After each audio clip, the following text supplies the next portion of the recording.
जो हम लोग को जो वेतनमान मिला वास्तव में वेतनमान तो वास्तविक वेतनमान तो है नहीं, वह तो एक कृत्रिम वेतनमान है। इस तरह का वेतनमान पूरे हिंदुस्तान में कहीं नहीं मिलता है। नमस्कार, आप देख रहे हैं अब तक बिहार न्यूज। आज हमारे साथ परिवर्तनकारी प्रारंभिक शिक्षक संघ के प्रदेश अध्यक्ष बंशीधर ब्रजवासी जी हैं। आज सर के साथ हम बातें करेंगे कि शिक्षकों के वेतन विसंगतियों को लेकर। सर, अब तक बिहार न्यूज में आपका स्वागत है। सर, जुलाई में वेतन वृद्धि प्राप्त करने वाले शिक्षकों की अगली वेतन वृद्धि की तिथि जनवरी तय की गई है। इसका विरोध क्यों किया जा रहा है? राज्य सरकार, खासकर हमारे बिहार की जो सरकार है, यह मनमाना आदेश जारी करने के लिए यह इसको गोल्ड मेडल मिला हुआ है। शिक्षा विभाग के पदाधिकारी लोग बिना कुछ जाने समझे जो मन में आता है आदेश जारी करते हैं। इन लोगों का एकदम कागज का सिक्का चल रहा है, जो मन करे अपना निकाल दीजिए।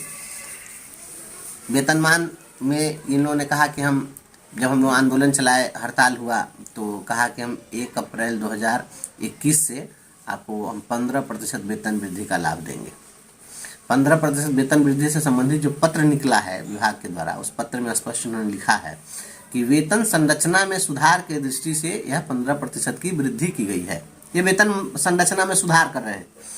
या अभी भी जो हम लोग को जो वेतनमान मिला वास्तव में वेतनमान तो वास्तविक वेतनमान तो है नहीं, वह तो एक कृत्रिम वेतनमान है। इस तरह का वेतनमान पूरे हिंदुस्तान में कहीं नहीं मिलता है, जिस तरीके का इन्होंने आर्टिफिशियल बनाया है। तो जो पे बैंड बाउंस है, सबके साथ इन्होंने जिसका ग्रेड पे 2000 है उसको भी पे बैंड बाउंस ही दिए हैं, जिसका 2400 ग्रेड पे है उसको भी पे बैंड बाउंस ही दिए हैं, जिसको 2800 का ग्रेड पे देंगे उसको भी बाउंस ही पे बैंड देंगे। तो ये इस तरीके से कहीं नहीं चलता है। ये बाउंस अभी ग्रेड पे के हिसाब से उसका स्लैब है बढ़ता है, तो यह वह दिए नहीं। और एक मुश्त इन्होंने कहा कि हम वेतन संरचना में सुधार करेंगे। तो सुधार के लिए क्या किए? तो 15% की वेतन वृद्धि की घोषणा की है। तो 15% वेतन वृद्धि की जो घोषणा हुई वो आज तक लागू नहीं हो सकी। अभी तक तो हम लोग को वेतन नहीं मिल पाया है, प्रक्रिया में है। और इसी बीच जुलाई महीने में जिन शिक्षकों को वार्षिक वेतन वृद्धि मिलती है, हर साल सभी शिक्षकों को वार्षिक वेतन वृद्धि मिलती है 3% की। तो यह 6 महीने के अंतराल पर है। जिनको जनवरी में मिलता है, फिर उनको अगले साल जनवरी में मिलेगा। कुछ लोग हैं जो 6 महीने के बाद जुलाई में मिलता है। तो जिन लोगों को जुलाई में मिल रहा था, तो जुलाई में उन लोगों को उसका वार्षिक वेतन वृद्धि का लाभ मिल गया। उस समय इन्होंने तो 15% दिया नहीं। ये अभी तो प्रक्रिया में ही है। तो हम लोग जुलाई का ले लिए, अगस्त, सितंबर, अक्टूबर, नवंबर, दिसंबर, हम ये 6 महीने का जो है वेतन हम लोग वह 3% वृद्धि के हिसाब से हम लोग प्राप्त कर चुके हुए। और अब यह कह रहे हैं बाद में कि जिनको भी 1 अप्रैल से वह 15% हम देंगे, तो उनके वार्षिक वेतन वृद्धि की तिथि जुलाई नहीं होकर के वह जनवरी हो जाएगी।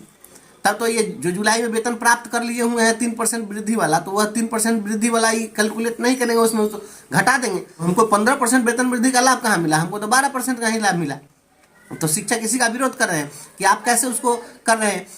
ये लोग हवाला देते हैं कि वित्त विभाग का नियम है कि 6 माह के अंदर में 2 वित्तीय उन्नयन नहीं हो सकता है। तो यह वित्तीय उन्नयन नहीं है। वित्तीय उन्नयन का मतलब होता है कि अगर किसी को टाइम बाउंड प्रोन्नति होती है, अगर कालबद्ध प्रोन्नति है, कितने दिनों की सेवा हो गई तो इनका जो है वेतन बढ़ा दिया जाए, तो वह कालबद्ध प्रोन्नति होती। किसी प्रकार का हमारा प्रमोशन होता है। ये तो आप खुद सुधार कर रहे हैं, आप खुद स्वीकार कर रहे हैं कि हमारा पहले का जो वेतन संरचना है वो गलत है। तो वेतन संरचना में अभी आप सुधार ही कर रहे हैं। अभी तक जो हमको वेतनमान दे रहे हैं वो आर्टिफिशियल दे रहे हैं, तो आप ये सुधार भी कर रहे हैं और ये इधर से फिर बट्टा भी काट रहे हैं। तो जब बट्टा काट लिया तो सुधार क्या कीजिएगा? और ये इसका लॉजिक क्या है? इसलिए जिन लोगों का वेतन वृद्धि की तिथि जुलाई है, वह जुलाई ही अक्षुण्ण रखी जाए। इसके लिए हम राज्य सरकार से मांग करते हैं कि नहीं तो ऐसी स्थिति में 15% नहीं बल्कि इनको 12% वेतन वृद्धि का लाभ मिला। तो 3% तो हमारा ही है जो आप उसमें जोड़ रहे हैं, तो फिर आप 15% कहाँ दे रहे हैं? तो इसको वित्तीय उन्नयन या किसी प्रकार की प्रोन्नति नहीं मानी जाए, बल्कि हमारे वेतन वृद्धि की तिथि जुलाई ही अक्षुण्ण रखी जाए।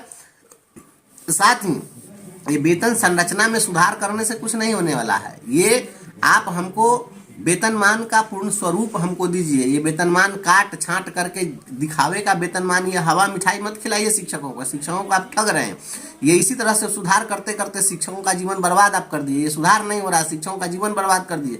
जिन शिक्षकों की ऊर्जा विद्यालय में गुणवत्तापूर्ण शिक्षा में लगनी चाहिए थी, उन शिक्षकों की ऊर्जा न्यायालय में मुकदमाबाजी में लग रही है और पूरा विभाग ठप पड़ा है। आज शिक्षा विभाग का हजारों केस हाई कोर्ट में पेंडिंग पड़ा हुआ है। शिक्षक त्राहिमाम कर रहे हैं और इस तरीके से आप महाराज क्या कौन सी शिक्षा व्यवस्था आप चलाना चाह रहे हैं? शिक्षा की अपना वेतन बढ़ाने का डेट कब होगा, उसकी लड़ाई लड़ने में लगा हुआ है। इंडेक्स हमारा क्या होगा, उसकी लड़ाई लड़ने में लगा हुआ है। ट्रेन अन ट्रेन में लगा हुआ है, दक्षता परीक्षा में लगा हुआ है। पढ़ाई क्या खाक होगी? शिक्षकों की ऊर्जा का अपव्यय हो रहा है और निश्चित रूप से विभाग असंवेदनशीलता दिखा रही है। शिक्षा विभाग को संवेदनशील होना पड़ेगा और तभी जा करके ये शिक्षा व्यवस्था पटरी पर आ सकती है, नहीं तो इस तरीके से ढिढोरा पीटने से कुछ नहीं होगा। शिक्षकों को जो उनके वेतन वृद्धि की जो तिथि है वह जो पहले से है वह अक्षुण्ण रखी जाए, हमारी मांग। जुलाई और जनवरी का मामला जो है, इसमें शिक्षकों को मासिक कितना का घाटा हो रहा है? इसमें लगभग 1,000 रुपये का अंतर आएगा। 1,000 रुपये पर मंथ का नुकसान।